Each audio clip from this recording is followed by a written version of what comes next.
I know what you're thinking. Look at this sweet beard buffet on the screen. Our eyes are up here.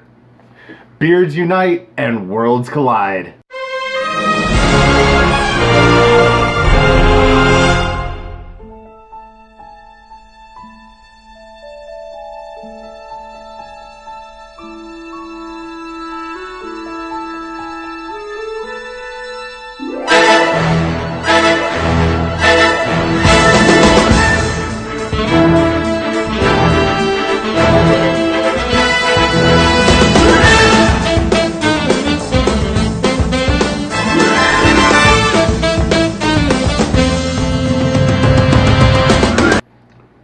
He's gonna start over real quick. We're on this. We're good. Yeah, we're good. When it's that early, I just stop. Yeah, pretty much.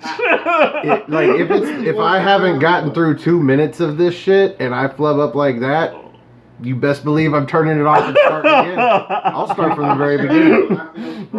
I don't need to edit nothing. Just start from the very beginning. 3, 2.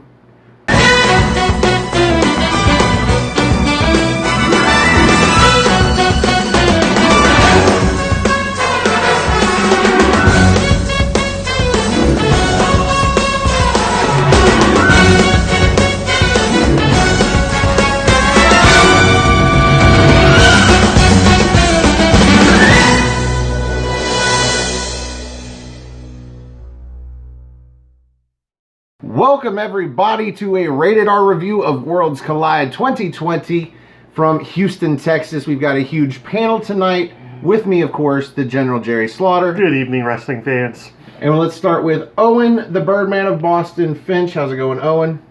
I'm doing excellent. I'm ready to review Worlds Collide. Fucking A. The Cleaver, Colin Andrew. How's it going? Como está, mi amigo? Great, man. I am loving what just happened. Yes. Oh my god, NXT killed it tonight. And we're talking about the Umbrella NXT. New to the show, the new guy, the bearded bastard, Jon Shartzer. How we doing, John? I'm fucking pumped, man. And yeah, let's... In the blue corner, ladies and gentlemen...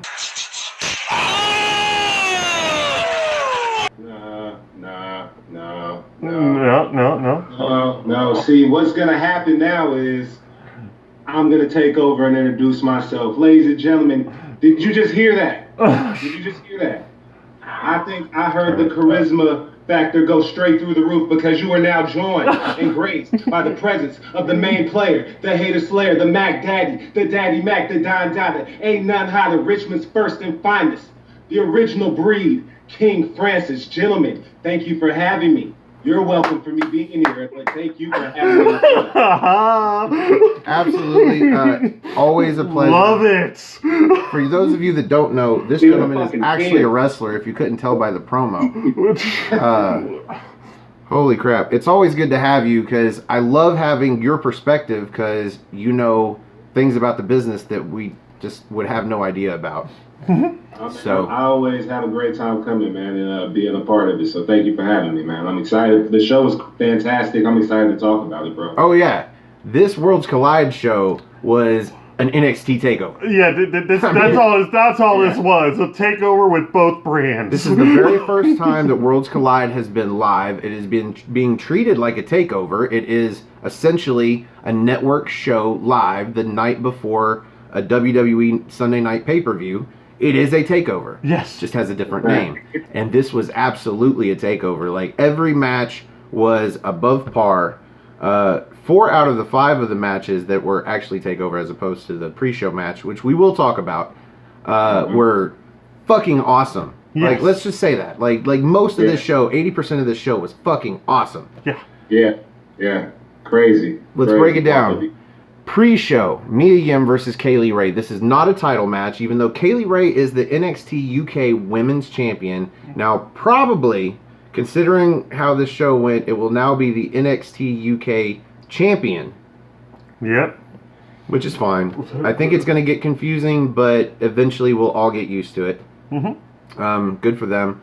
I was just glad that they're taking out the announcer saying it's a women's division match before they come out to have a match. It's almost like we don't know what a woman is. I feel like it's just the kind of thing you say for a sideshow. Like if it were a couple of small people and they said it's the midgets division match, you know, like it's like we know it's the women's division because a woman just came out. Like it's redundant. Anyway, this match was better than I thought it was going to be. Yeah. I want to let the new guy go first. Yeah. For the pre-show, John, what do you think about this match? Like you said, it was a lot better than I expected for a match with really no kind of lead into it. I mean, previously, but nothing really recently. And for a pre-show match, and it's better than I expected. I did have a note here. Oh, the ending of it.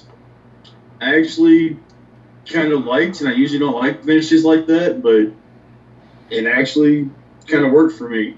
Yeah.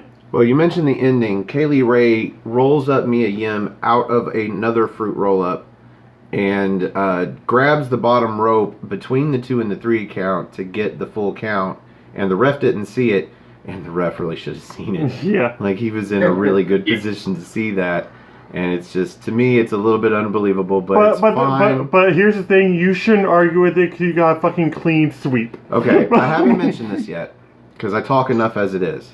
But yes, I got a clean sweep. Let's move So you're on. gonna talk your shit later, huh? Well, Yep. I want to get through this show. It's going to be long enough, I know. Yeah. Colin, what do you think about the pre-show match here? Well, I was disappointed, like we all were, that it was not a title match. But I thought it was a lot better than I expected it was going to be because, I mean, Mia Yim, she's been doing better, but she still has never really been super high, in my opinion. We saw one of how many destroyers that we saw throughout the night. So that was an awesome high spot. It's becoming about as standard as a suplex now in NXT and It NXT UK. Goddamn super kick. Yeah, it's the new super kick. Super kick all over. Because But no, I everybody thought it was kicks a out good of it. match. Right? I mean, yeah, I thought it was a good match. I was a little disappointed that Mia Yim took the loss because I figured to do something with her because who's next over in NXT UK right now to challenge That's a Kaylee good Ray? point. Yeah. So I was hoping, but hey, it is what it is. Well, Good especially match. since it's a non-title match. Mm-hmm. If Kaylee Ray was going to win, why not make it a title match? But then if you're going to have it on the pre-show, do you want the... You'll make it feel less superior if that's the case. If you make it a title match on the pre-show. Then what other match do you put on the pre-show, you know? Like, Yeah, there was no match put on a pre-show here short of Mia Yim versus Kaylee Ray. honestly, you could put Finn Balor versus Ilya Dragunov on the pre-show. No. Man. How Man. dare All right, you. let's move on. Owen Finch. How dare you? Owen Finch. I ain't got to be like, man, nah, bro. I really enjoyed this match. I thought it was very good. I really liked how it felt like a match that could have been on the main show, even though it was the pre-show, and they actually treated it like it was important. Yes, Specifically they did. in the main roster, that doesn't happen. It's just in its own little universe. I really enjoyed it, though. Love the fact that they brought up their history, even though a lot of people forgot about it. I think I was the only one that remembered their history, but Yep. still good stuff. I did the right person won, because you want to build up the NXT UK champion. You can see that there's some getting used to calling it, like, not the woman's title, because you notice the pauses that they have when they say the name of the title. Yep. Because Nigel so bad wants to say the woman's title, but he can't. What I like is the editing that they've done in the videos for the promos and everything else prior to these matches where they mention the title and they have to, like, do this weird edit to take out the word woman's. Yep. They did it on all of the promos that mention the women's title. All of them. And they're all weird sounding. But I'm sure they'll be fine moving forward because you'll have different snippets, but... Yep. My only disappointment, though, doesn't come from the match itself. We didn't get Molo on commentary. That was very disappointing. Yeah. I mean, I don't know if he had other commitments or something, but I was very disappointed we didn't get Morrow. If even Morrow just came in and worked with both Tom Phillips and Nigel McGuinness, I think that would have been an awesome panel to have actually announcing for his program. Can you imagine how many Mamma Mias there would have been tonight? Oh, quite a few. Evan, put your stank on it.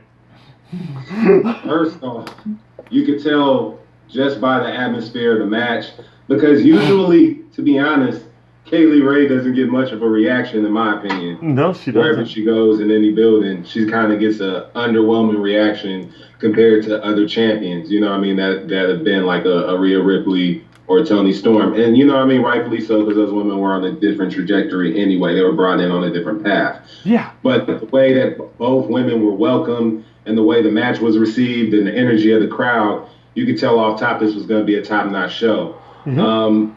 Both women, like going into this, have been kind of ratcheting up their momentum a little bit, especially Mia Yim. She needed it after kind of the War Games thing because she was going a little cold. I think this match kind of showcased both of them. It was a proper opening match. I think it could have been on the main show, I think. But, man, it was a good showcase of both women. Well, this pay-per-view started at 7. I thought 7 o'clock was when the pre-show was going to start, but no, thank God we got here early because we caught this match maybe 2 or 3 minutes into it. Because Jerry's like, hey, the show's on. I'm like, what? All right, turn it on, and sure enough, the match was going on, and and we went basically right into a Kaylee Ray super kick, and she hit a lot of super kicks. And one of them, she kicks Mia Yim off of the apron and then does a top rope senton to the outside on the Mia Yim. This got the crowd hyped. Oh, yes, it did. Let's see. She counters a meat defeat with a meat defeat. And commentary was like, they were saying that was Mia Yim's move, and it's like, no. No, that's a Gail Kim move. Yeah. I know it's like, I guess they're all like now. I don't know. My favorite move out of Mia Yim, because she did hit that Canadian Destroyer, got a near fall out of it, but my favorite near fall move was where she countered the Gory Bomb into the Sunset Bomb. Into flawless looking. The Code Blue. She got a near fall there, but eventually Kaylee Ray, like I said, counters that roll up with a roll up. It was like a victory roll. And then leans back into the ropes and grabs hold for that 3 count, and there you go.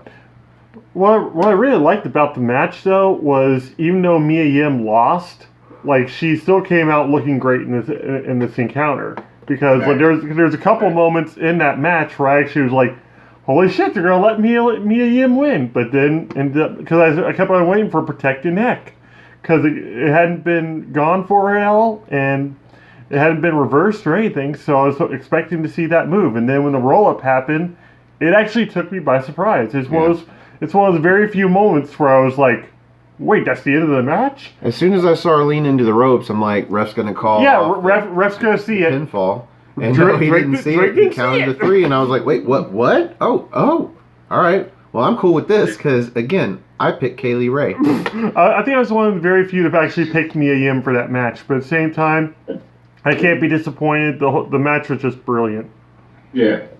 Well, it's a good thing I took a clean sweep because the match order was all over the place. The match was crazy. It started the actual pay-per-view with Finn Balor and Ilya Dragunov, and I don't know if anybody picked this to be the first match. No.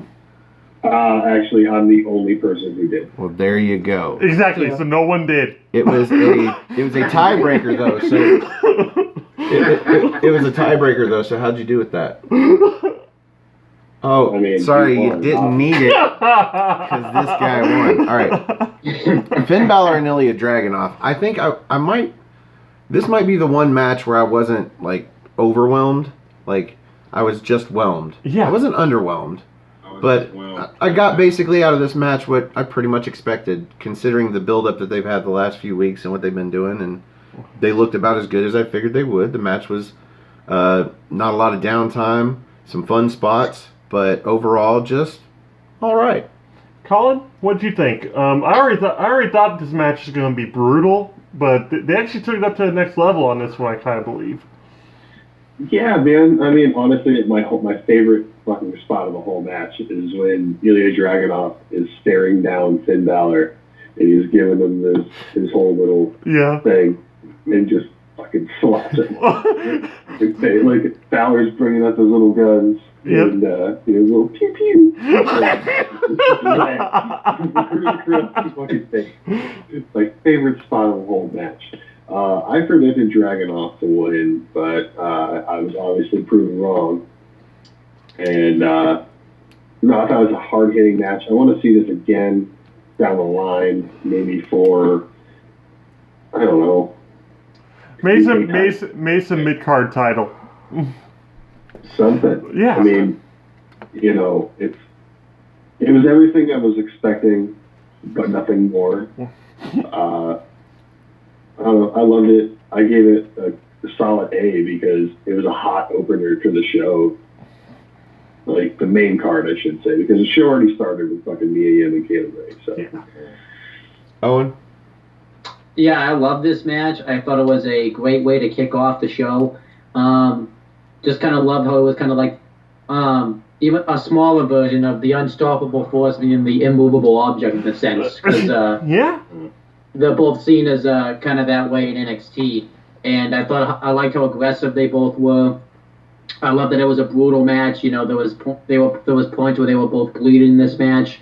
And me and James Hebert talked about it on the rundown this week.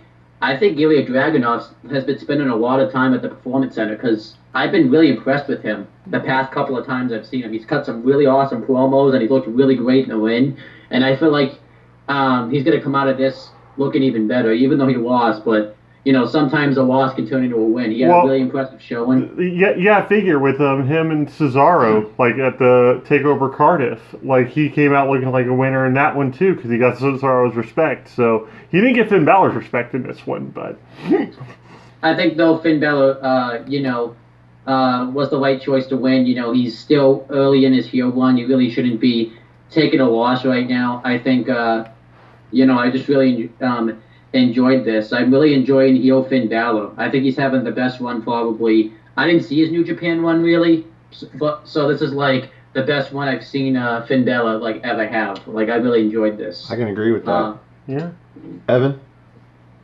Okay, now I'm excited now because I really enjoyed this match. I get to kind of, do a little analysis of it because I've been a fan of Finn Balor's for a while. That's somebody who I kind of predicated a lot of my style and got some of those, some movement and kind of just impact, high velocity impact, just speed, all that kind of influence I took from some of his moveset and, some of his matches. And to see what he did tonight, this is the first time I didn't really see Finn Balor. I saw Prince Devitt. This was his coming out party tonight. And Dragunov, I got to give him a lot of credit because he was a proper dance partner. I was never really that high on Dragunov. Not so much Dragunov, but like his finishing move. But because I've always felt like it never befitted him. Like I felt like he could do so much more for a finisher. But that's neither here nor there. That was an excellent match. Finn Balor looked fantastic. He was crisp. He was sharp and he was intense. That was a hard-hitting, intense, fast-paced match. I loved it.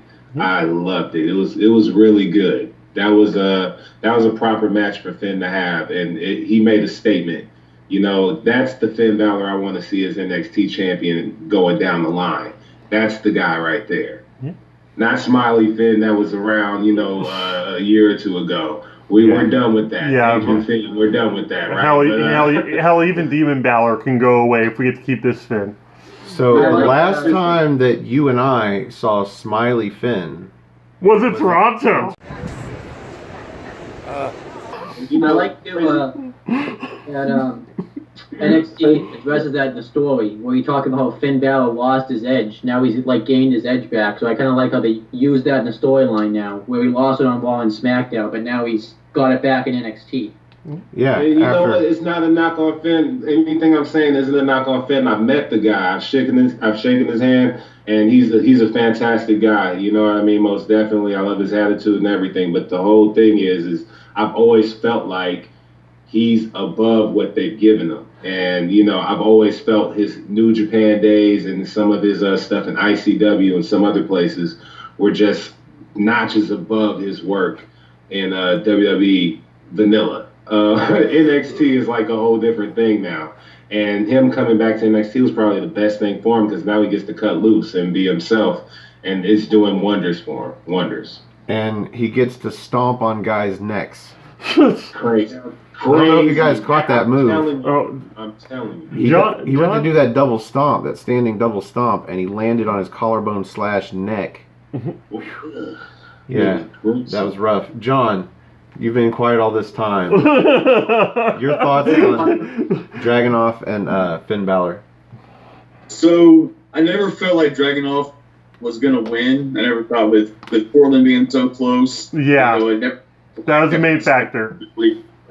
Right. And so the match, I didn't feel like I had that much to invest into it as far as, if there's any false finishes or whatever.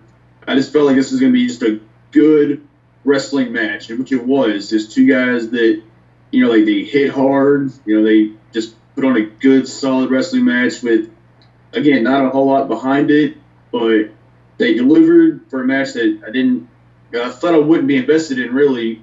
And I was more so than I expected to be, and I thought it was a pretty solid match. Yeah. Jerry? I already knew it was going to be a brutal confrontation between the two. That was already a given. 2, we weren't going to see Dragunov win this match. Like, there's too much momentum going into him versus Gargano for him to be, like, losing a match to Dragunov, like, maybe 3 weeks prior to TakeOver. That's just not going to happen. It was going to be a close battle, which it kind of was, but Finn Balor made a point of saying this a couple times on NXT. When you aim for him, you don't miss.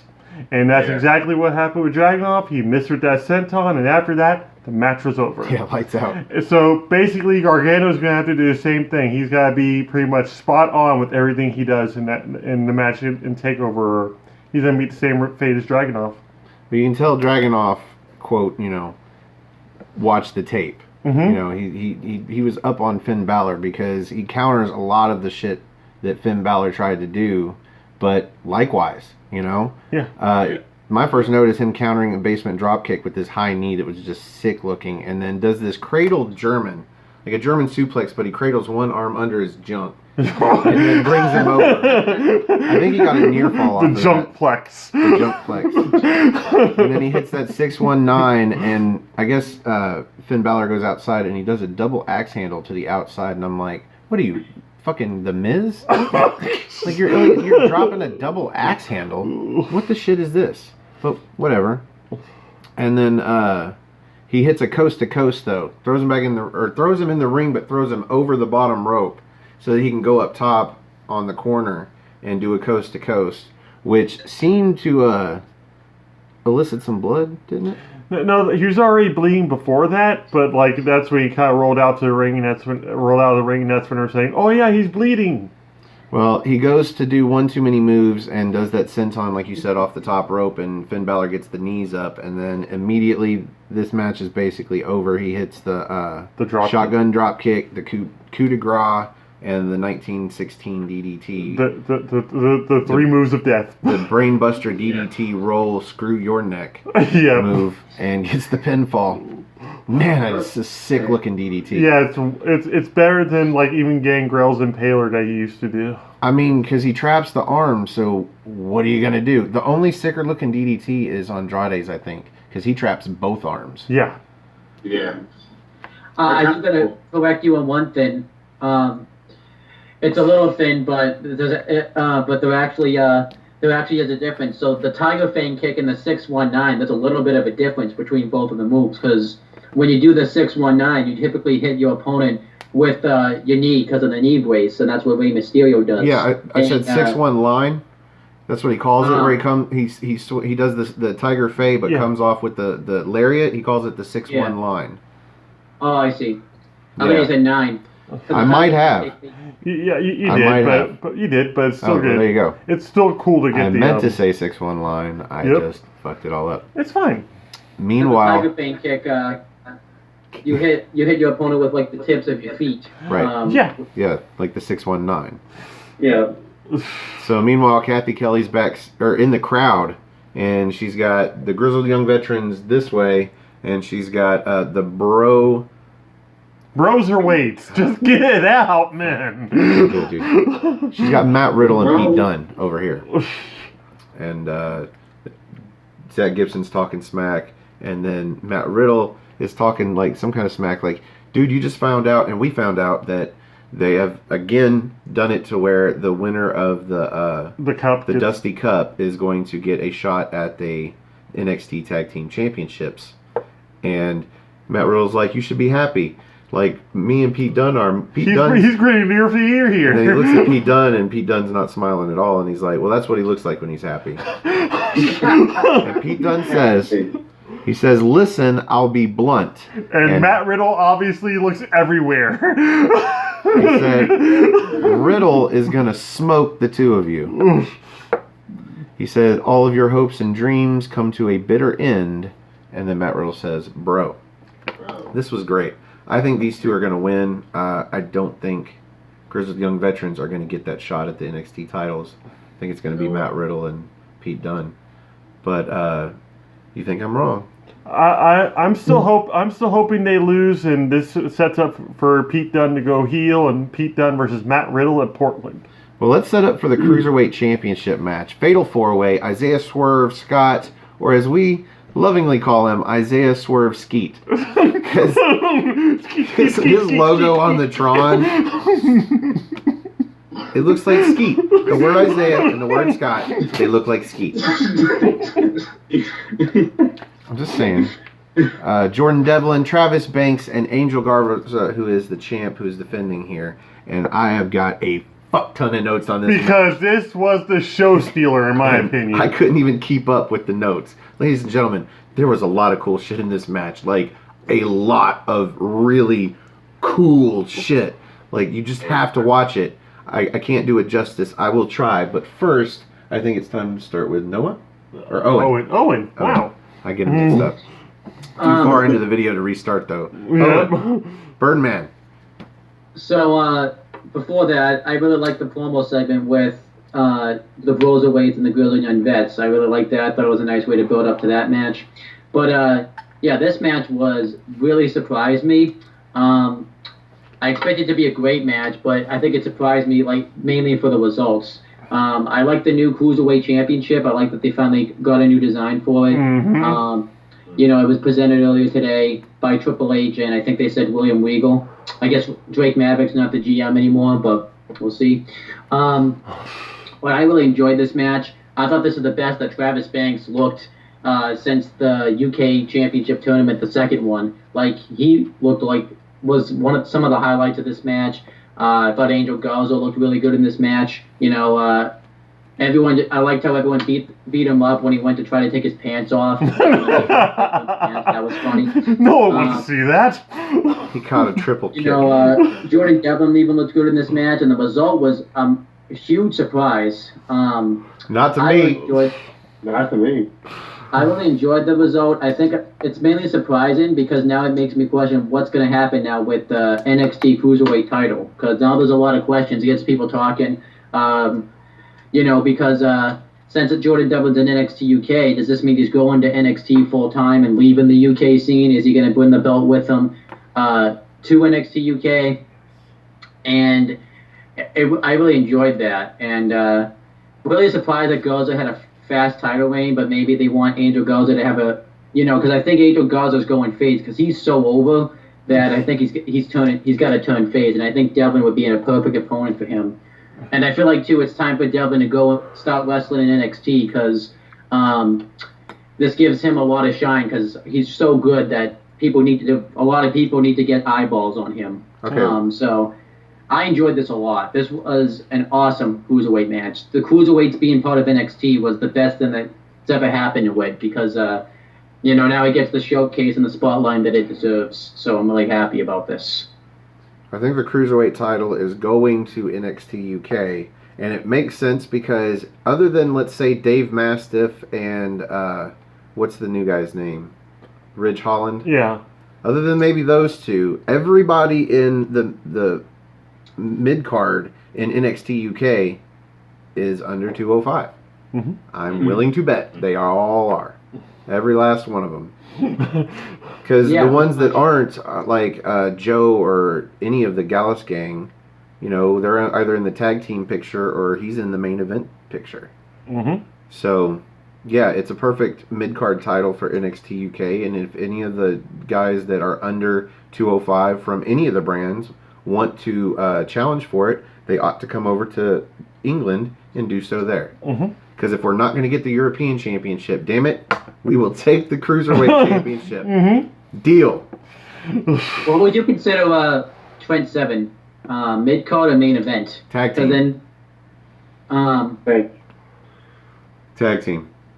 He's not qualified for a mid-card title, nor is he qualified for a main event title, but he is definitely qualified Hot for the dog tag eating team title. champion. Hot dog eating champion. All right, Evan. Man. First off, I thought Angel Garza was going to win.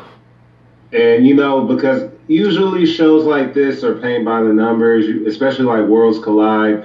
I'll say this, and I'll give WWE the click more so than anything, Triple H and Shawn Michaels for their respective brands. They stepped up the Worlds Collide shows like astronomically. Yes. I didn't expect shit from this show, like honestly, and they blew me away. So it's kudos. But as far as this match goes, I expected Angel Garza to win. But the fact that Jordan Devlin did win is a plus in the win for the title. It's a win for the NXT UK brand. It legitimizes a lot of guys. And, you know, if Angel Garza is a transitional champion for this, then so be it. But, you know, he did touch the title, and that'll, you know, be a great thing on his resume either way it goes. But, man, everything, everybody got their stuff in. Swerve looked good. Travis Banks looked fantastic. There were some great spots between those guys. That spot in the corner where Swerve Scott flipped Travis Banks up and, like, hit him with a little driver or whatnot. Mhm. That was fantastic. Just everything that was going on there, and the surprise win by Jordan Devlin. And as for the title, the Cruiserweight title, I feel like it could do well being a traveling title. I don't really mind it being defended on both brands because it would do so much to expose guys like Jordan Devlin who don't have as much exposure through the NXT UK brand. Bring him down to NXT and have him face the challenger from there, or have the guy who's the challenger from NXT UK challenge him there. I feel like it could be a traveling title. I think it would do wonders for the title. I think it would be great for both brands, honestly. And like you guys said, if it's not going to be a European title right now, I think it would be great for it to stay there for right now. But I think that it could do well traveling between both brands and challengers from both brands vying for it. So, Yeah, I do agree. And kudos. it's likely now that NXT is live 2 hours on USA every week that we will see that title defended there. Mhm. Like we didn't know how much we were going to see it defended there when they went live, when 205 Live was still a thing. And Yeah. it still kind of is, but now the title's on NXT UK, so I'm sure we'll see it there, but I would love to see it stay in NXT UK. Mhm. Yeah. And maybe just hold that spot and tide us over until they're willing to rebrand the European Championship. I think they feel like maybe European Championship is too big because the UK is 3 countries that are a small part of the entire European continent. Yeah. And so, like, the UK title would be the mid-card title instead. That's what kind of like struck me about the European belt. So, But this is a fine midway compromise. What did you think about the Cruiserweight title match, John? Holy shit.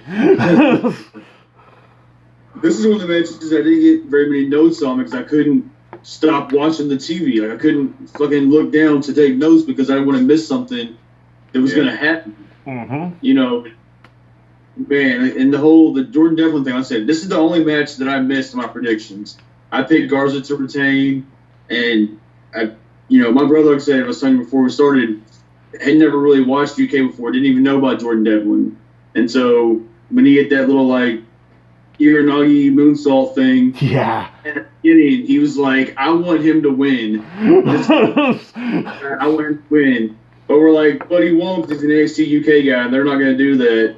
And then they did, and it was like, holy shit, they did it, and it was awesome. And it feels good to be surprised because, so often in wrestling, you don't feel surprised anymore.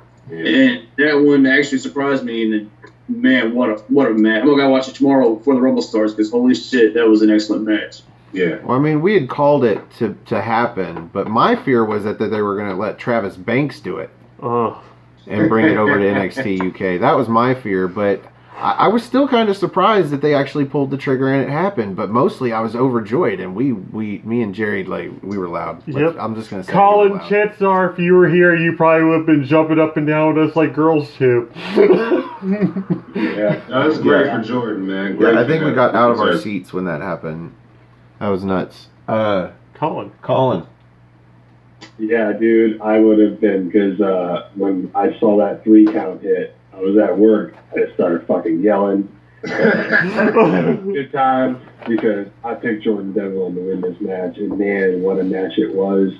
I'm going to touch on some stuff Stefan already had said because in my predictions videos, I said if NXT UK does not plan on having a mid-card championship within the next 6 months, they need to bring the cruiserweight title over there because 95% of the roster is under 200 pounds. Yeah. So it gives them something to do. And like what Evan said, it can be a traveling title. But no, dude, this match was nuts.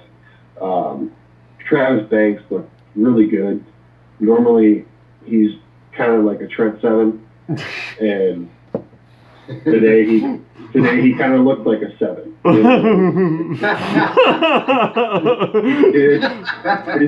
made it through the match injury free. Give him a little bit of a break.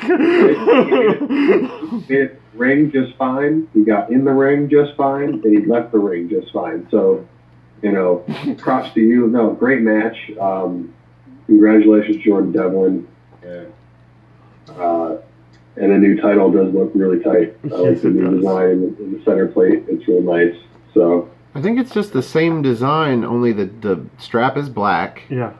And there are still the purple accents, but they're like a dark purple, almost a blue. Yeah, just those little changes made it look like a completely different. It looks amazing. It's really great looking. I think also the strap is smaller. It's more contoured to the plates. Yep. I feel like it's not as bulky looking of a title. That was my first note, is the new title. And your notes? When we did the prediction video, I pretty much said I was going to lose a point, but I really wanted to see Devlin win this match. So when he did win the match, I am super elated about this whole thing. Because Devlin's been our boy since he first appeared on NXT UK. We have loved the guy to pieces. You initially hated him, but that's only because, he's just so damn good at being hated. Yeah, he's doing his job, man. But now it's the fact that he's backing up everything that he ever says. Like, he's pound for pound probably the best wrestler that they have in NXT UK right now. Probably short of Tyler Bate, which was one of those people that we kind of, are iffy on regardless anyway. But there's this one spot in this entire match that just actually had me about jump out of my chair, and that's when I think it was Swerve.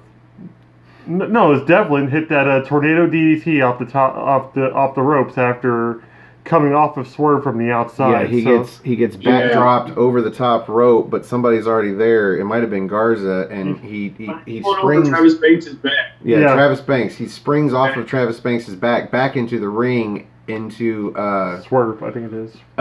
Almost a dominator position, but then spins out of that into a DDT. Yes, beautiful, crisp maneuver. But yeah, Devlin winning.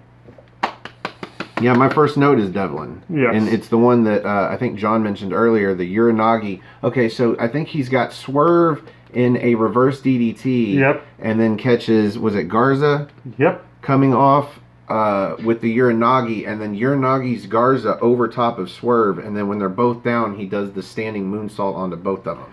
Devlin's Greatest Hits, Volume 1. volume 1.3, because this is like the third variation of this shit. That we've Yes.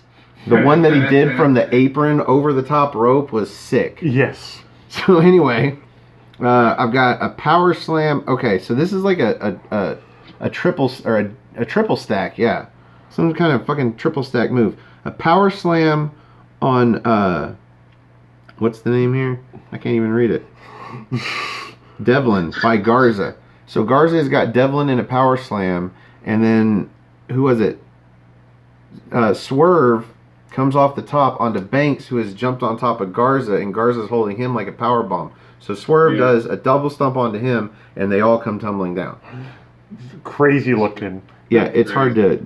Forgive me, it's a little hard to describe. It's one of those moves you have to see to believe.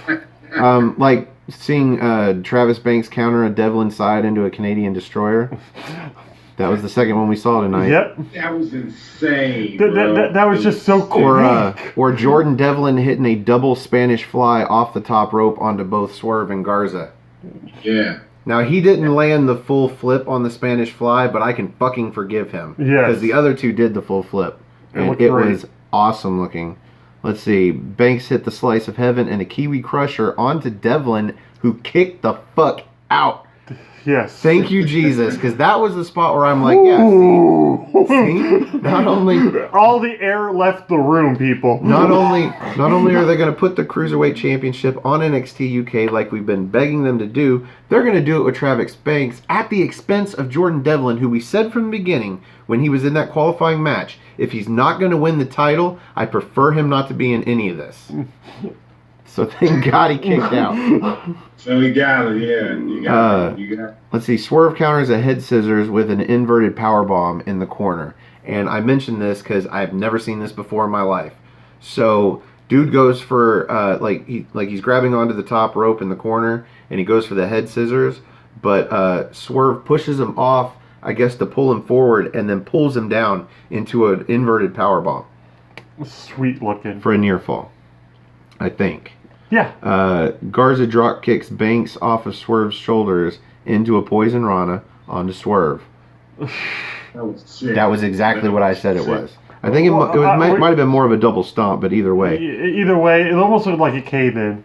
And then Garza hits a wing clipper onto Swerve, but Devlin pulls him off out of the pin and hits him with a headbutt to lay him out in the corner, and then pulls up Swerve into a Devlin side for a pinfall. The craziest part was watching Angel Garza land not even a foot away from him. Did anybody see the moment run again through my head when I read that? Like, it was just I was like, what? And then I exploded out of my seat. It was great. And then Devlin gets on the mic. Yes. And he says, I fucking told you so. Mm-hmm. He said, like Jerry said, pound for pound, he is the best.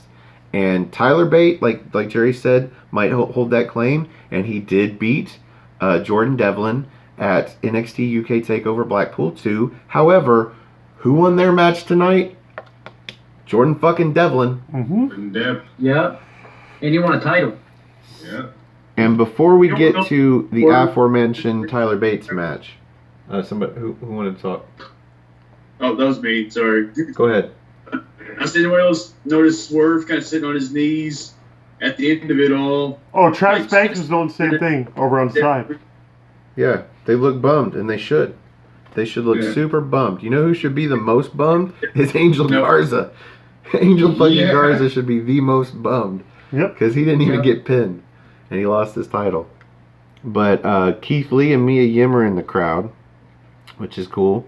Chelsea Green's in the crowd with Robert Stone, and they're just showing up, so they've got no respect for Finn Balor or the Cruiserweight title, or Kaylee Ray for that matter.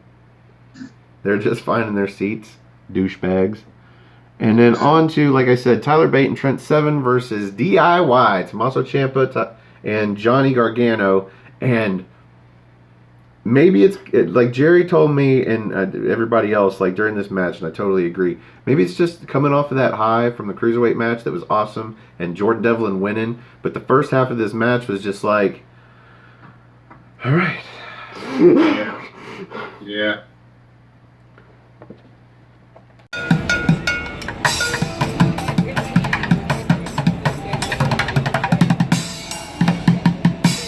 So, Evan, what did you think about DIY versus Mustache Mountain? Okay, so I have to say that I enjoyed the match first and foremost. It might have been a little slow in the beginning, but I feel like the pace picked up. And even the slow parts, I mean, the chain wrestling was fine in the beginning with Gargano and Bate, and even Ciampa and Seven. It was just, I feel like a build-up.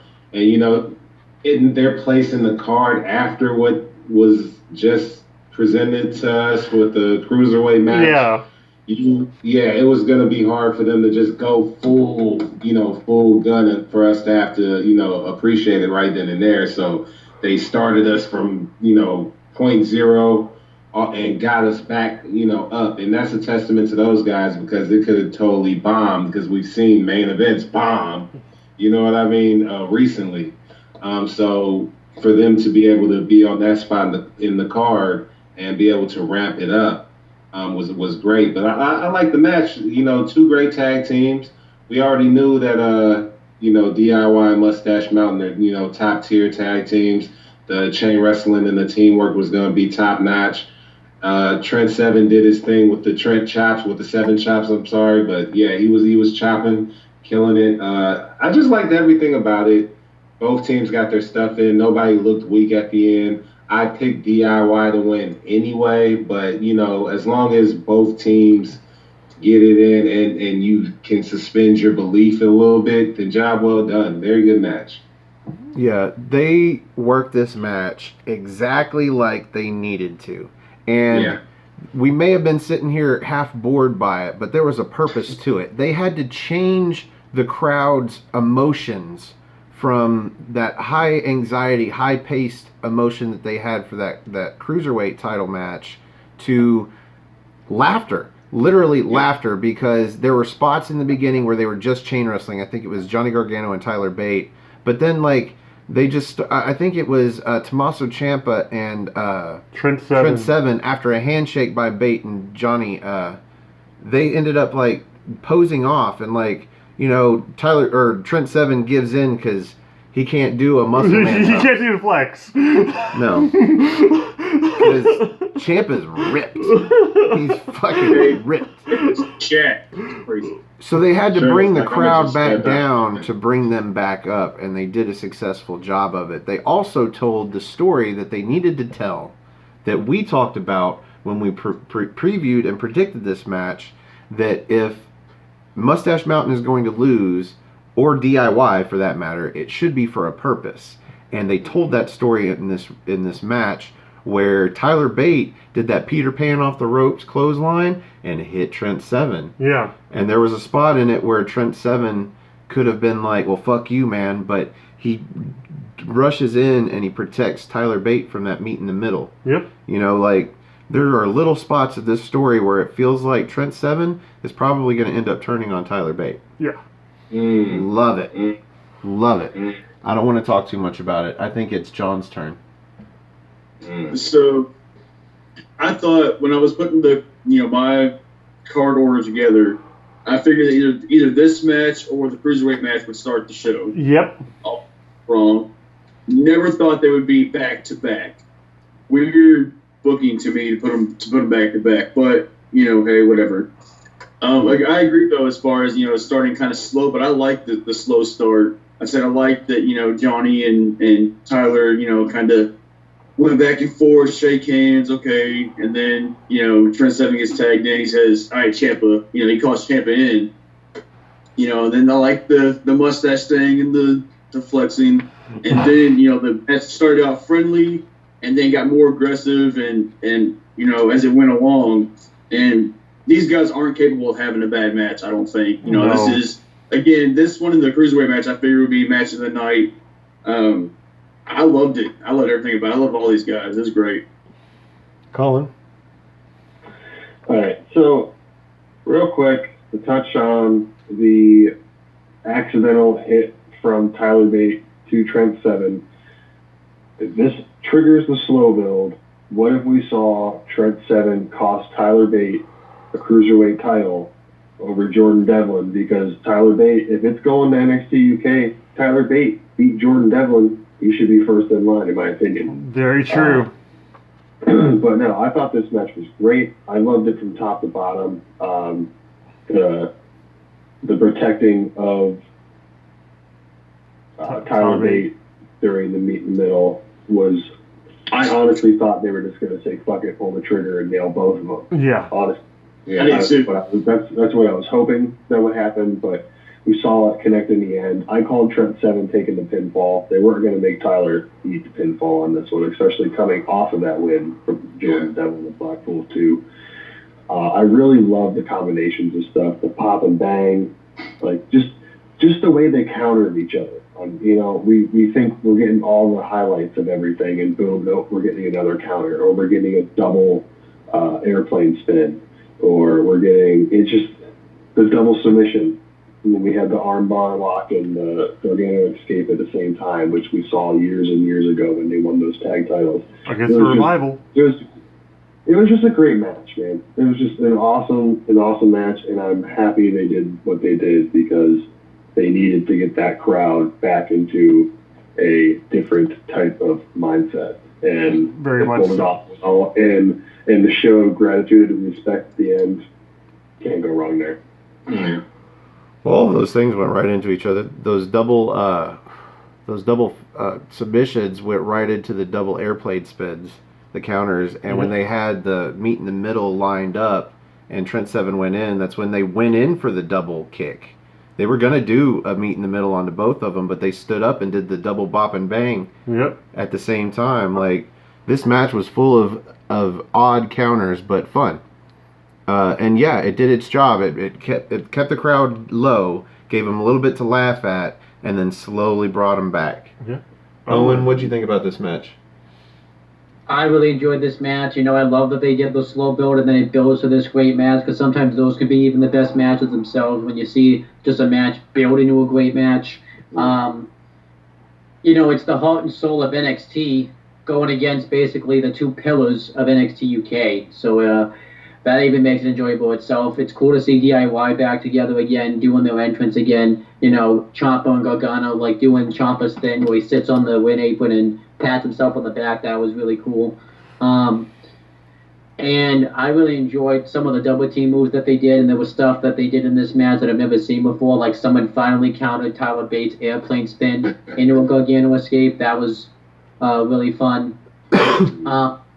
And I just thought, the respect they showed each other toward the end, I thought was awesome, because they were just fighting to be the best tag team of their brand, and it really worked. And that's kind of what I liked about this whole show. While it was brand versus brand, they didn't treat it like they want to be the superior brand. They treated it like they want to be the superior wrestlers. And I think that's kind of where Survivor Series goes along with the Raw and SmackDown thing. So I kind of like how NXT kind of treated this show just overall. So I really enjoyed this match. Very well put. Jerry? For me, granted, there was a whole bunch of great, funny spots in this match and everything, but the part that really got me pumped about it, or actually gave me chills, was after Ciampa kicked out of the Burning Hammer. Because that just a testament to show how strong his neck has gotten since the surgery, and his dedication to having a great match. Was the fact that he pretty much got dropped on his fucking head. Yeah, he kicked out a lot of shit. He kicked out of a lot of things in this, and then there's in the beginning there was actually a part where they him and Tyler Bate both did that bridge on their necks, and I'm like, okay, that can't feel pleasant, but the whole match itself was great. I pretty much called the end with the meet in the middle on Trent 7, because like Dave said, Tyler Bate was not going to eat the pinfall in this match, and the show of respect at the end with the shaking hands and hugs and everything, that was perfect. But I definitely see a brewing breakup between Tyler Bate and Trent Seven. I don't know if it's going to be an amicable split, kind of like the whole, it's like, I feel like I'm holding you back, you need to do stuff on your own for a while, or if Trent Seven's just going to go ballistic and take out Tyler Bate. That's where this is going. My only other note here is a part in the match that goes with that story where Ciampa's down on the mat and Trent Seven's holding him down. I think he did a move. Yeah. And then Tyler Bates going up top for what you call the mustache twirl. Yep. But I think it's just Red the red arrow. arrow or something. The mustache twirl. Ciampa pulls Trent Seven on top of him and grabs him mid-move so that Tyler Bate hits Trent instead, and he flips him off and rolls over for the pinfall, and the only reason he didn't get a 3 count was Tyler Bate turned around in just enough time to break it up. I realized he had hit Trent Seven instead of him. So, I mean, that story was clearly told in this match, and I give it, well, I would give it an extra spot of tea, but we're not going to rate this match. But I think it's time to move on. Mercedes Martinez is in the crowd, which is cool. Some of the fans know who she is, but also Dakota Kai's in the crowd, which is cool because that gives Tegan Nox an opportunity, for some reason, at the same time that the camera's on her, to beat the shit out of her. Well, the ass whipping had to be televised, is what happened. So that just set up completely for this coming Wednesday night, where they're going to be squaring off for the first time since the whole, War Games debacle. Yeah, finally, which I'm hoping ends in some fuckery. That way we can see the match properly take place at Portland. Yeah. Yeah. Right. This is the one time I'm hoping for fuckery. Because I think this feud has been building since the last takeover, since War Games. All right. And so, yeah. Let's do this real quick. Colin, who's your pick for the Dakota Kai Tegan Nox match? Tegan Nox. Tegan? John? Dakota Kai. Evan? Dakota Kai. Owen? If I had to pick one, Dakota Kai by cheating. I have to go with Kai. I'm Team Cobra Kai, so... And after all of this, There. by the way, Bianca Belair is also in the crowd. Bianca's also in there. She's out there. And that's important because the next match determines the NXT champion. And if you don't know what I'm talking about, no, Adam Cole's not defending. He's still in the 8-man tag. The NXT Women's Championship is now rebranded as simply the NXT Championship. So maybe I should get some black Sharpie and mark it out. But either way, Rhea Ripley is about to come onto the screen, so I'm happy. Yeah, Rhea Ripley is always great to watch. It sucks that I have to sit through Tony Storm to get there, but whatever. She has a new Titantron. The letters of her name are now in like this awesome fire that actually blazes like it makes sense as opposed to Damian Priest's fire. Yeah. Which does not. Anyway, I'm sad that they've gotten rid of the static that comes up when she does with the stomp. Yeah. Because I think that kind of plays well visually with the goosebumps you get on your arm. Mm-hmm. Maybe that's just me. No, it was me too. Jerry, what do you think about the Women's Championship match here? I'm sorry, the NXT Championship match here. It's going to be weird to say. Like, we've already seen Rhea Ripley and Toni Storm battle a couple different times, and you didn't really see anything new in this match out of the two. And Toni Storm losing this match was not going to happen since, it's already been booked. Bianca Belair, Rhea Ripley, title, Portland. We knew this was going to happen. If Toni Storm did win this match, granted, Chris Mace would have been humiliated, and that would have been great. But otherwise, it wouldn't have made any sense for Rhea Ripley to be dropping the belt this soon. And oddly, I actually found myself kind of liking the Mia Yim Kaylee Ray match a little bit more than the Rhea Ripley Toni Storm one. Probably because you didn't have to see the beginning of it. Probably. We came in a little bit later on the match, but at the same time, it felt like I was getting something newer, a little bit fresher out of the two. And the fact that Rhea Ripley was already chosen by all of us. Not just us here, but everybody in the rest of the No DQ universe, it seemed like already had Rhea Ripley pegged to win this match. Yeah, nobody picked Toni Storm. Nobody picked Toni Storm. Not one person. All right, John, what do you think about this match? I'm kind of like Jerry said. There was no way that Toni Storm was going to win this match, so it kind of takes out a lot of the surprise to it, or a lot of the investment into it. It was okay. I love Rhea Ripley. I just, Rhea's like... Get in line. Anything that she does, that was probably my least favorite of the card, but Rhea retained, so I'm happy. And she's gonna, she's got a match at Portland against Bianca Belair, so it's never gonna happen. It is what it is. Yeah. Yeah, this was easily the bottom match of the card. Yeah. I mean, it sucks, but Jerry's right. We didn't see anything new out of either one of them because we've seen this match 3 times already. It's not exactly Steamboat Flair. Now, I guess if you're just an NXT fan, this would be the first time you've seen this match. This would probably be a lot better of a match. Yeah. So credit to them for that, but for us, it's just like, seen it. We've seen them do reversals of each other's finishers in every way fucking possible.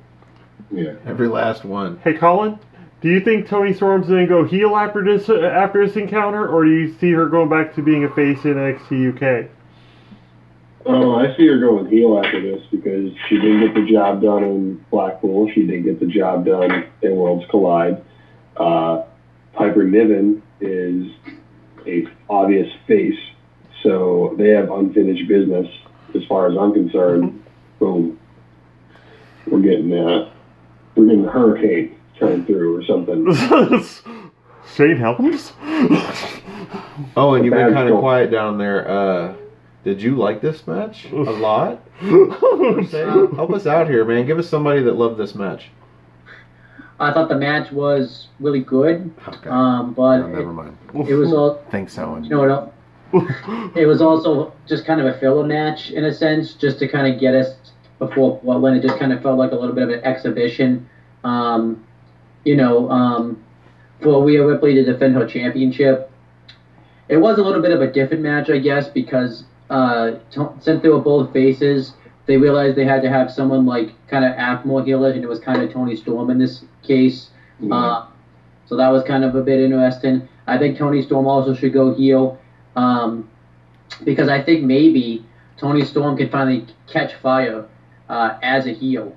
We saw that it's done wonders for Io Shirai, even though it wasn't like she was bad as a face, but I think Toni Storm really probably needs to go heel. I think what could happen is maybe she has like another match for the NXT UK title, the women's version of it. No women's.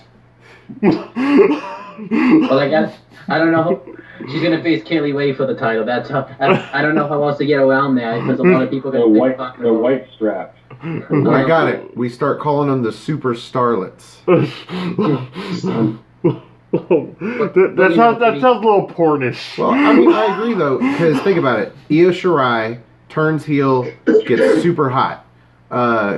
Dakota Kai turns heel, gets super hot. Yeah. So I'd love to see how hot Toni Storm would get now that she's got like an extra 20 pounds of junk in her trunk. Yes. We shall see. In the meantime, has anybody... Evan, what do you think about the ladies' title match here? I'm going to keep it short and sweet. This is my least favorite of a trilogy, and this is the least favorite match on the show. It wasn't a bad match. It just wasn't going to compare to what we've seen already or what we were about to see. As far as Toni Storm go, I could see a heel turn benefiting her. That would be fine. The one thing I will say is I've never in my life ever... I'm a straight man. I love my masculinity and all that. I've never wanted to be a woman, but that split second that Rhea Ripley slapped that ass. Switch places for that one split second. You know what I mean? I was like, when I see that, I was like, Rhea Ripley made the ripple. I was okay. She Ric Flair chopped Toni Storm's butt. Yeah, but besides that, it's a cool match. Made it clap. She clapped them cheeks. It was all right. It was all right, but my favorite match of the trilogy. It wasn't my favorite match of the show. It was by far, no. Well, we saw a little bit of the I will say this though. I will make a prediction right now, and I will say this, and if I'm wrong, so be it. But I always make these predictions, and I'm always right about them. I think Bianca Belair is going to beat her. Oh, wow. Oh, that's her, and I think she's going to be champ, and I'm going to tell you why. She's lost too many times. Where does she go from here after this if she loses this one? Rhea Ripley could lose this, and get it back at any point in time and still be over? How many more times can Bianca lose before people just don't care anymore? That's a good point. I think she's going to surprise. She's got her hair. She can use it to cheat. We've seen it happen before. It doesn't matter how she wins it. Like, that's why I think she's going to cheat. She's going to go dirty, and I think it'll do wonders for her. Watch it. That's my sleeper pick. Bianca's going to take that title. The hair over the ropes like she did that one time for extra leverage.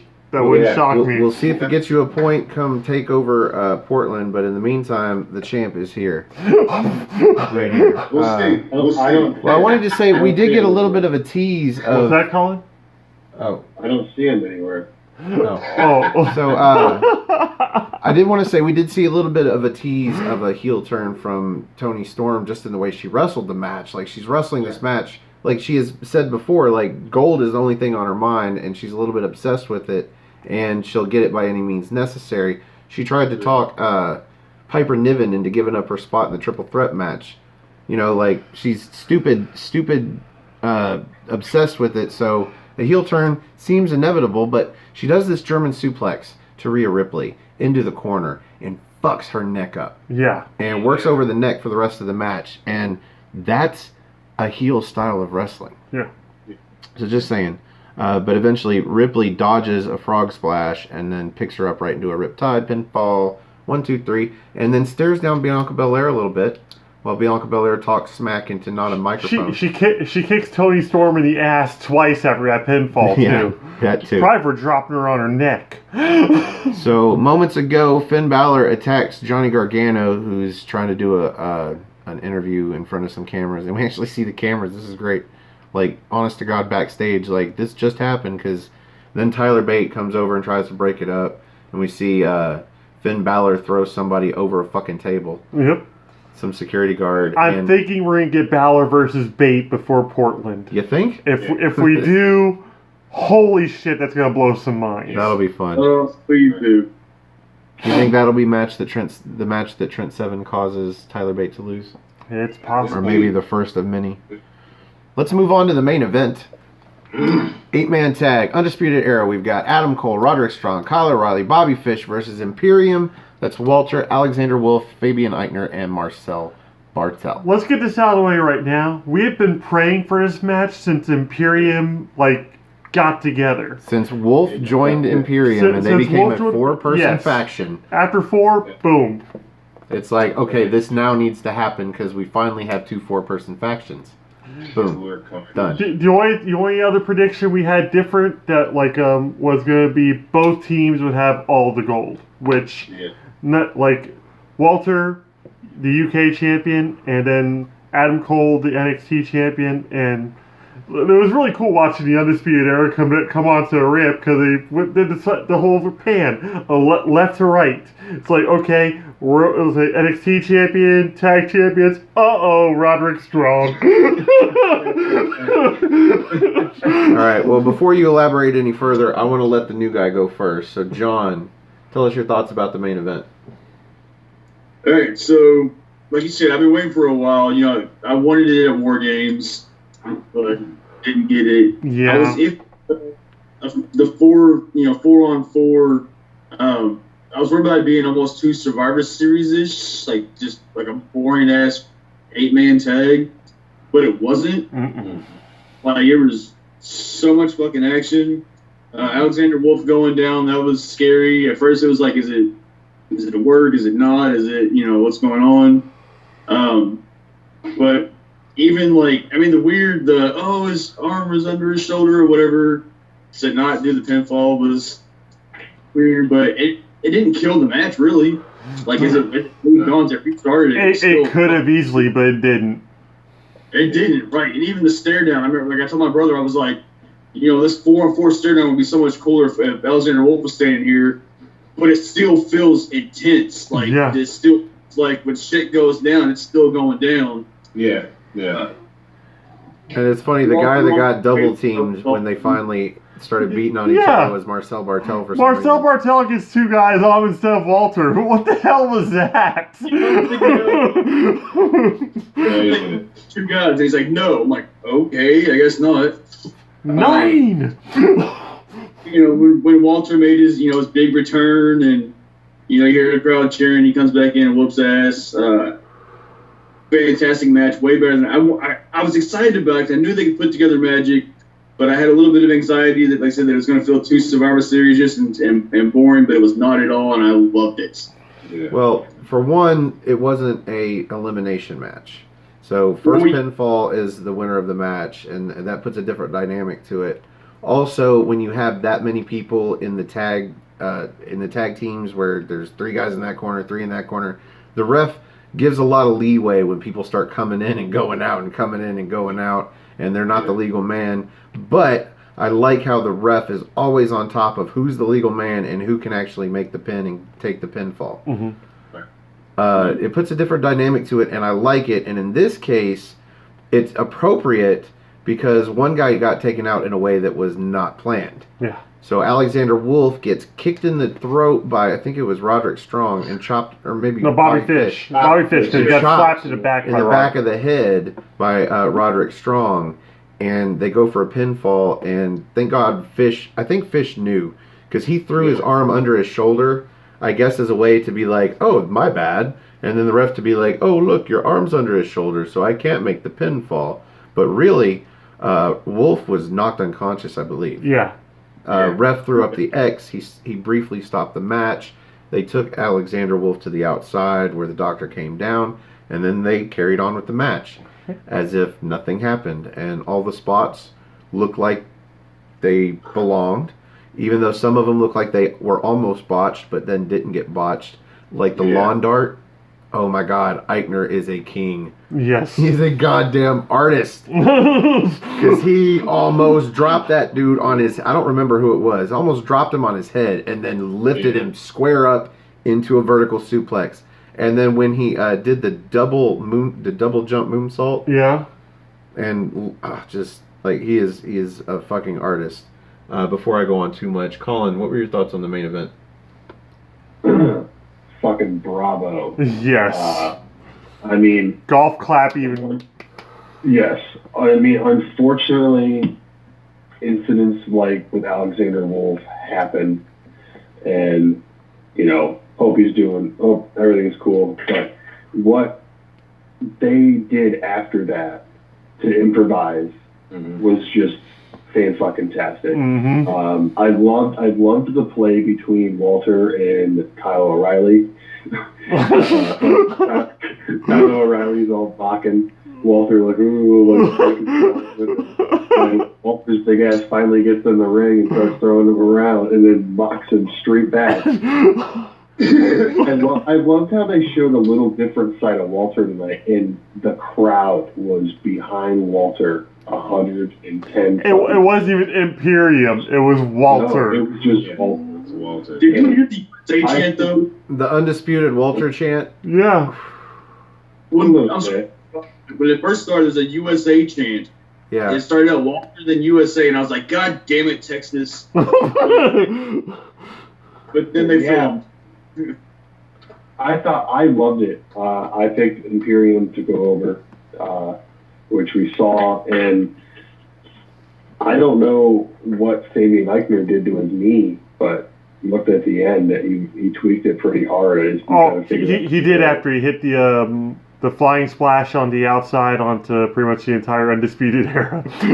And there's one thing I want to point out that was sloppy Joe's as hell is their Fabian Eichner and Marcel Bartel's little double drop kick. That was a little, but it worked out because because we had seen where the tag team can have miscues and one of them hits the other one, and Marcel Bartel was like yelling at Fabian Eichner like, oh I did that, my bad, like I can't believe I hurt you too, and Fabian Eichner sold it. So what happened was Eichner goes in on time. But Marcel Bartel gets hung up by the dude in the corner that comes over towards him. So he's off time. And Eichner has already delivered the drop kick. And I can't remember who it was. Falls out of the way. And when Kyle O'Reilly. When Bartel hits his drop kick, instead he drop kicks Fabian Eichner's legs off of the apron. Mm-hmm. But I think they played it off very well. But yeah, it was they really definitely mistimed. But it might have been on purpose. Because he did get tripped up by the dude, and if he'd have known that he wasn't supposed to get, like, stalled, he should have just come off the ropes. Yep. So I don't know. Anyway, yeah, they made do with what they had, and they still, I think, went with the script, because otherwise, why would you put Walter through the table and then just leave Eichner and Bartel against 4 dudes? Yeah. Even though Imperium ended up winning, but still. But that just made Eichner and Bartel look even more like Beast. Oh, and your thoughts on the main event? I really enjoyed the main event. It was really cool to finally see these two factions go at it with each other. And the Alexander Wolf spot was scary, and I'm glad they worked around that, because the match really could have fallen off a cliff at that point. I wonder if they improvised a little bit, because I wonder if Imperium was supposed to be the heels in this match, but then when they happened, they kind of switched directions and made Undisputed Era the heels, since they were the ones that had the extra guy advantage. You definitely could tell Walter's heart was in this match, because there was the report that came out this week how he wasn't into the Survivor Series match, so that's why he was out of there quickly. You can definitely tell Walter was into this. He liked this. So I don't know. I thought at first he just didn't like 8-man tags, but I guess he's cool with them. He just didn't like what they were doing at Survivor Series. Yeah. Well, he got to have some fun. Yeah, you did. He hits a double German suplex. He pulls, I think, O'Reilly into Fish and German suplex both of them at the same time. Roderick Strong. One of the other. Man, there's 4 of them fuckers. Because Roderick landed right on his head afterwards. But, I enjoyed this match. Really enjoyed how they made Walter seem like he was the threat. Like, no one wanted to deal with Walter, so they took him out. They made Eichner and Bartel look really strong by taking all this beating and continuously kicking out. Undisputed Era looked really good. And I was kind of surprised on Imperium won in a sense, but when the whole story with the match was going, it actually made sense. And yeah, Undisputed Era lost, so I'm kind of wondering what's going on here, because Roderick Strong lost the North American title, and they lost this match, so maybe we'll finally see the breakup of Undisputed Era, because they could lose the tag titles, and maybe. Because we haven't seen that yet. I want to kind of see. But the thing is, though, do you really want to break them up? Because let's just say they go to Raw and SmackDown. Would they flounder if they are not together? So, well, here's the thing. We've seen friction among the Undisputed Era, but what cured it all was the gold. Yeah. And the more gold they got, the stronger they got. Now watch the gold slowly go away, because you can't hold the titles forever.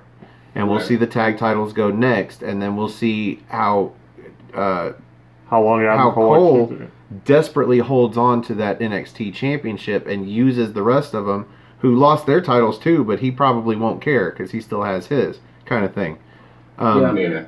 It's inevitable. Once the titles go away, then the fix is gone, and you're back to the friction. Yeah. But there are shirts though. No, there's always new shirts. This should play out over the next several months. Yep. Like, this isn't going to happen at Portland, I hope. No. Evan, your thoughts on the main event? Fantastic.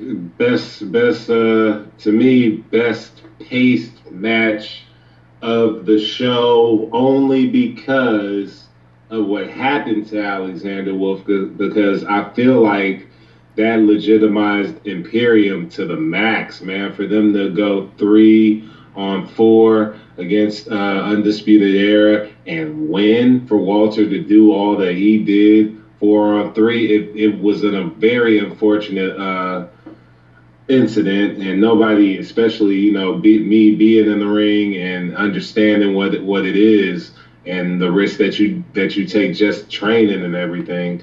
I hope for a speedy recovery for him, regardless of the injury. But it most definitely worked out in their favor. It just made those guys look like badasses, like to the max. Everything in that match though was fantastic. Walter, man, he's going to be a beast. They better not fuck it up. Like, they better not fuck it up.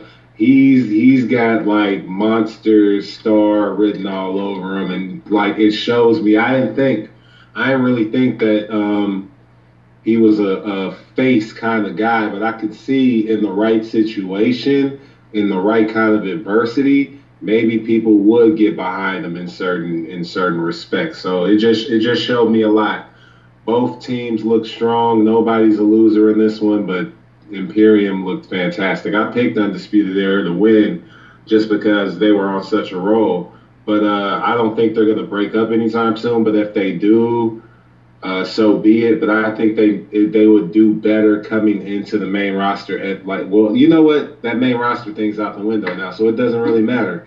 If they do, no, for real, because NXT is pretty much there now, so that's pretty much out the window. So if they do break them up, then so be it. But if not, I feel like this thing the Undisputed Era has legs to it.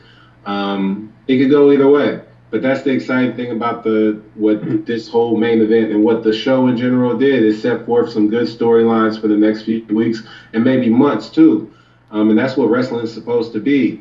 This is a good time and a fantastic time to just be a fan and for us to be treated to that. Like I said, this was a sleeper show for me. I didn't think that this was going to be that good, and it was fantastic. So it exceeded all my expectations. It's a win. Well, the two standouts in this match were Walter and Fabian Eichner. Yes. Because Walter got to have a lot of fun in this match. He got to fold Kyle O'Reilly in half with a chop before he got taken out with an Olympic slam through the table outside. But in the meantime, Eichner was taking a beating and delivering, and that was when he hit that ridiculous lawn dart suplex. And but then after that, catches a Shelton Benjamin-like super kick to the face. Yeah. Off a jump off the top rope. Shawn Michaels was somewhere applauding on that part. Yeah. But then comes back and hits that double spring moonsault to break up O'Reilly's knee bar on Marcel Bartel. But then this is where Walter comes back, chops down everyone, counters a last shot with a chop that just rings out and the crowd explodes, of course. And I think Walter's the one guy that hits a chop and nobody says woo. Everybody just cringes. Everybody cringes. They can't say woo.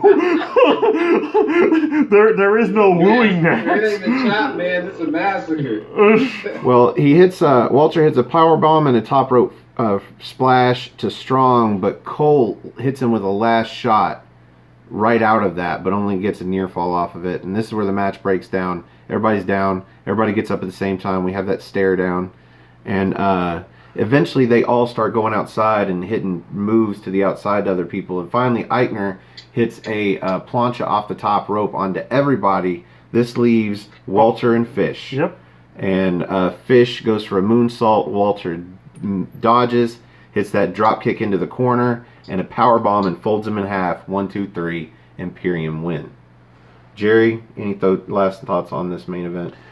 You say Eichner and Walter were the kings of this match. I'm gonna say Bartel. Bartel took a shit ton of beating in this match and spent more or less the entire maybe the first 5 or 7 minutes in the match in the Undisputed Era's corner, just getting pounded on. But he still came back. That's what she said. You got a lot of double teaming action there, but the fact that Bartel took so much punishment and everything, you can even see it at the end when they're doing their pose. He's barely even standing at that point. He took, but even then, there's a point where he went on a complete tear, knocking out at least 3 of the members of Undisputed Era before he got stopped. So, but the entire match was just fantastic. The whole wolf spot, yes, super scary. So, yeah, it was just nuts. Say my name, you know when it's around you. Say, baby, I love you. So that brings us to the end of the main event, and we like to rate the main event here using the General's 5-star rating system. And let's go with the new guy first, Jon Shartzer, the bearded bastard. Out of 5 stars, where do you rate the 8-man tag main event? I'm gonna give it a solid 4.5. Yeah. It was a damn good match. Well, you can break it up into quarters, and you can give it an extra quarter for a great show, or take off an extra quarter for a terrible show, or anything bad in the match. We break it down. No, I feel like 4.5 is probably where I'm gonna keep it at. It was, like I said, the wolf injury and recovering from that and still pulling through. Oh, and the whole show was overall great. I'm staying there. Yep. Colin? I'm going to go 4.5, but then after the tag team match between DIY and Mustache Mountain, the Fatal 4-Way, the decent opener, and the decent women's match, I'm going to give it an extra quarter. So I'm going to go 4 3/4 stars. Yep. Owen? I give it 4 3/4. It was a great match. And I'm going to add an extra quarter, so it's 5 for me. For the same reasons as Colin, but not just that. You know, we had Dragunov versus Balor. We even had a really good kickoff show. I really like how they also used this show to help promote NXT for this week with the brawl with Tegan Knox and Dakota Kai and the segment with the Dusty Rhodes tag. So I'm 5 stars. Evan? 4 3/4 for the main event. I don't really have any real flaws to it. I do think that the Alexander Wolf injury kind of took away because I did want to see what he was going to be able to do. So that's the only thing that kind of didn't work for me. But like I said in the maybe a couple minutes ago, it did things for Imperium long term, but match-wise, it may have took away from it just a little bit. But that's my only qualm with it. Overall, it would have been a 5, but hell, shit, man, it was an excellent match. I really have no beef with it, man. 4 3/4. It deserves it. 4 3/4 naturally. Like I can't give it 5 because It wasn't perfect. The Tony Storm Rhea Ripley match was not on par with the rest of the show.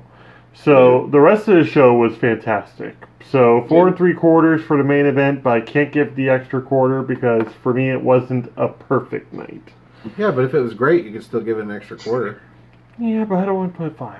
You don't want to put it at 5. I don't want to put it at 5. I feel it. I'm a bastard. I'm picky with my 5s, right? I'm picky with my 5s. You keep that hand away from me. I've seen what it done to Chris Willis. I feel like it was easily 4 3/4 because it was really great, borderline awesome, but it wasn't perfect. And I think anything that was taken away by the Alexander Wolf injury was added right back into how they bounced back and still pulled off a great match. Oh, absolutely. Story-wise, psychological-wise, like the whole thing. And again, I fucking picked them. And that means I went 6 for 6, and I am the champ. And for that, I think it is time that I claim my fucking titles. Because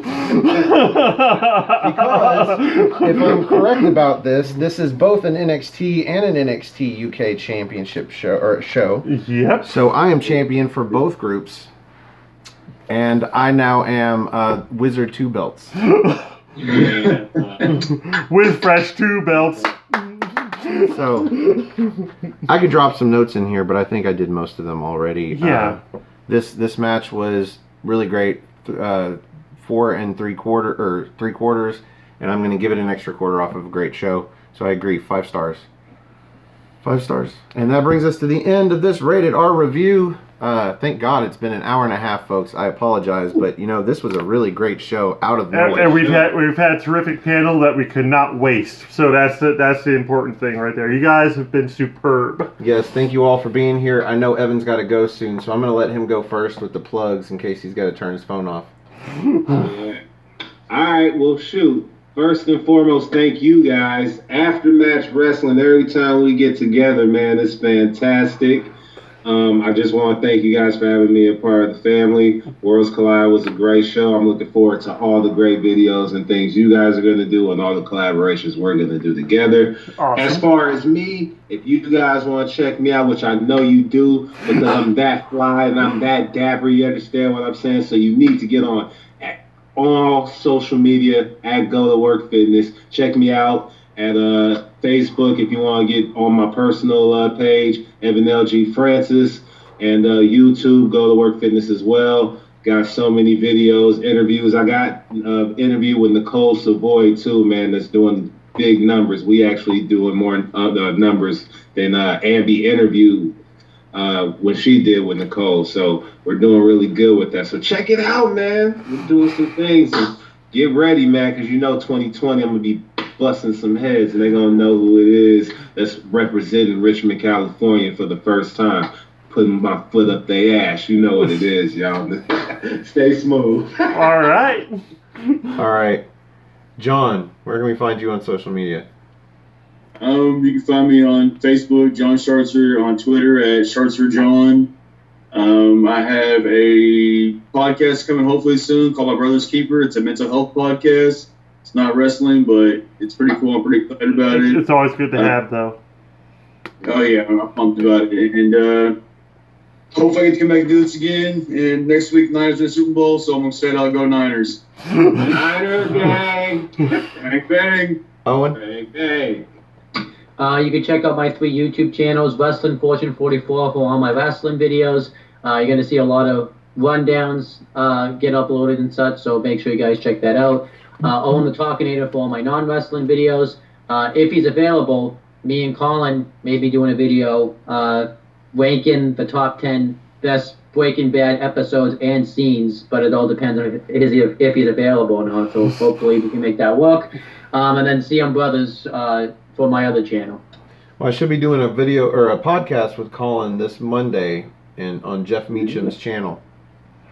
Yeah, So, I actually just got a message from you. Segue to Colin Andrew.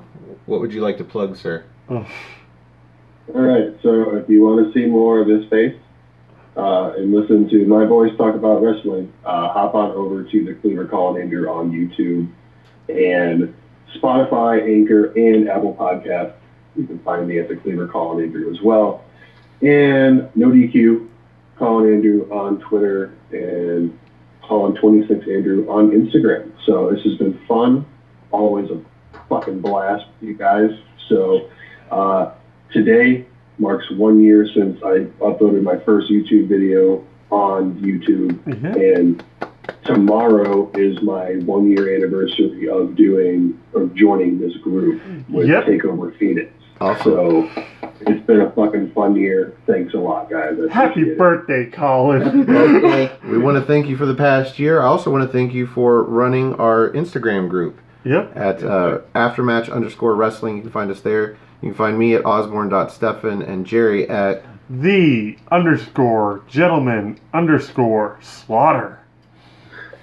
And you can also find me on Twitter. Go to nodq.com/Stefan. That's STEFAN. Or if you just want to look me up, it's at Stefan R. Osborne, OSBORNE. As always, the R stands for restricted. You can also find the gentleman on Twitter. At Gerald_JSJ, my Facebook group Armbar. All capital ARMBAR. Exclamation point. Oh. There it is, folks. For those of you that wait for that, there it is. Awesome.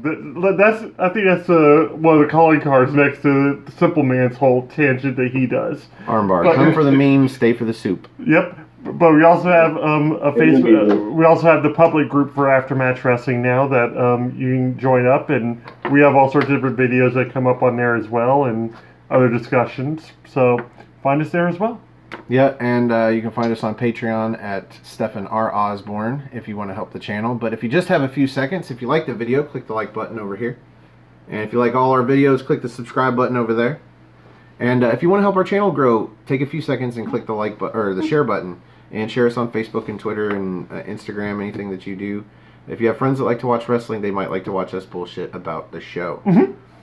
Meanwhile, for the Cleaver Colin Andrew, for the bearded bastard Jon Shartzer, for the Birdman of Boston Owen Finch, and for the King Evan Francis, for the General Jerry Slaughter, I am the Wizard of No DQ, WizFresh 2 Belts, Stefan Osborne. Thank you for joining us, and we will see you in NXT time.